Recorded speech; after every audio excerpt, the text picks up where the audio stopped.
मला खात्री आहे की ही रेसिपी लहानांपासून मोठ्यांपर्यंत सगळ्यांना आवडणार आहे. मिक्सरच्या भांड्यामध्ये 1 वाटी रवा, विलायची, अर्धी वाटीलाही कमी साखर, अर्धी वाटी दही, पाऊण वाटी साई सगट दूध टाकायचं, 2 चमचे तूप टाकायचं आणि बारीक असं फिरून घ्यायचं. त्यानंतर त्यामध्ये अर्धा चम्मच बेकिंग पावडर टाका, चिमूटभर खायचा सोडा टाकून घ्या आणि चालू बंद करत अशा पद्धतीने फिरवा.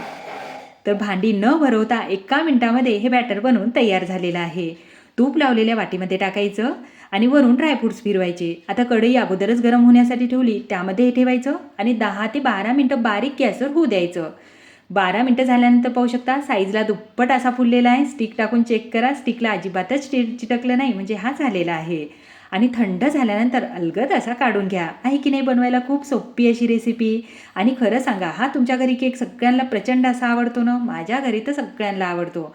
त्याचा स्पंज तर पहा, हलका फुलका जाळीदार, जेवढा बनवायला सोपा आहे की नाही, चवीलाही जबरदस्त आहे. दुधासोबत, रबडीसोबत, कशाही सोबत खा.